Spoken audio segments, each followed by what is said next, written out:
एक बार की बात है। एक राजा था। उस राजा का राज्य बहुत ही छोटा था और उस राजा के पास ज़्यादा सिपाही भी नहीं थे। तो उसे हर समय ये डर रहता कि कब किधर से कोई उसके राज्य पर हमला कर दे।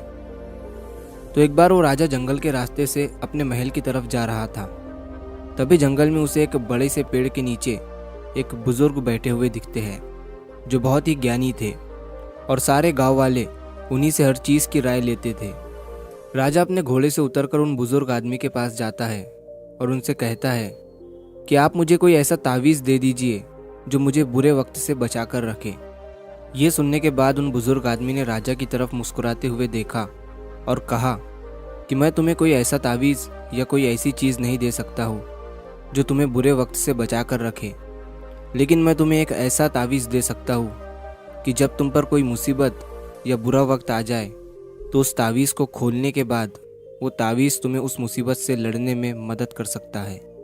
लेकिन याद रखना, इस तावीज़ को तभी खोलना जब तुम पर चारों तरफ से मुसीबत आ चुकी हो और तुम्हारा समय बहुत ख़राब चल रहा हो और तुम्हारे लिए सारे दरवाजे बंद हो चुके हो। तब तुम उस तावीज़ को खोलना, तुम्हें उस मुसीबत से लड़ने की हिम्मत मिल जाएगी। राजा उस तावीज़ को लेकर वहाँ से चला गया। कुछ समय बीतने के बाद उस राजा के राज्य पर कुछ लोगों ने हमला कर दिया। राजा को पता था कि ये उसके साथ एक दिन ज़रूर होगा। राजा ने अपने सैनिकों को तैयार किया, लेकिन उस राजा के पास ज़्यादा सैनिक नहीं थे और इसीलिए वो ये जंग हार गया। लेकिन किसी तरह से राजा एक घोड़े पर बैठकर वहाँ से अपनी जान बचाकर भाग निकला और वो जंगल के अंदर एक गुफा में जाकर छुप गया। लेकिन उसका पीछा करते करते कुछ सैनिक भी उसके पीछे आ गए। अब वो राजा गुफा के अंदर छुपा हुआ था और उसे सैनिकों के कदमों की आवाज़ आ रही थी। अब उस राजा के पास कुछ भी नहीं बचा था, सब कुछ खत्म हो चुका था। तभी उसे उन बुजुर्ग का दिया हुआ तावीज़ अपने गले में नजर आता है।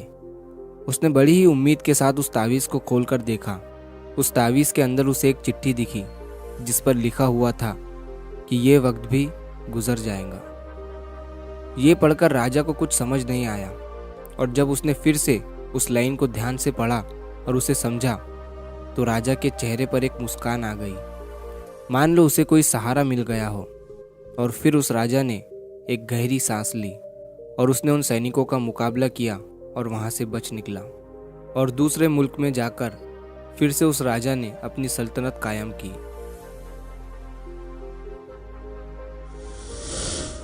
दोस्तों, कहने को तो ये बहुत ही छोटी लाइन है कि ये वक्त भी गुजर जाएगा, लेकिन इसके अंदर बहुत ही डीप मीनिंग छुपा हुआ है। और जब भी आप कोई मुसीबत में फंस चुके हो, बहुत सारी परेशानी आप पर आ चुकी है, चाहे आप पर बहुत सारा कर्जा हो चुका हो, आपके पास काम नहीं है, आप मेहनत कर रहे हो लेकिन आपको फल नहीं मिल रहा है और आपको कोई रास्ता नज़र नहीं आ रहा है, तब ये लाइन खुद को बोलकर देखना। आपको एक सुकून मिलेगा और आपको ये फील होगा कि जाने दो, आज जो भी मेरी कंडीशन है, कितना भी मेरा वक्त बुरा चल रहा है, लेकिन कल, परसों और एक ना एक दिन ये वक्त भी गुजर जाएगा और तभी आपको उस मुसीबत से निपटने की हिम्मत मिल जाएगी। और वो कहते हैं ना कि जब आपका अच्छा समय चल रहा हो तो उस टाइम पर शुक्र करो और जब आपका बुरा वक्त चल रहा हो तो उस टाइम पर सब्र करो, क्योंकि समय अच्छा चल रहा हो या बुरा, वो ज़्यादा दिन तक नहीं रहता। और ज़िंदगी उसे ही कहते हैं जिसमें सुख भी हो और दुख भी, तभी लगता है कि हम ज़िंदगी जी रहे हैं। तो अगर आप इस कहानी को और भी लोगों तक पहुंचाना चाहते हो तो इस वीडियो को लाइक करिए ताकि YouTube इस वीडियो को और भी लोगों तक पहुंचाए। और अगर कहानी अच्छी लगी हो, कुछ सीखने को मिला हो, तो हमारे चैनल को सब्सक्राइब ज़रूर करिए। मिलता हूँ मैं अगली बार इसी तरह की कहानी के साथ। तो सब्र करो, शुक्र करो और ज़िंदगी में आगे बढ़ो।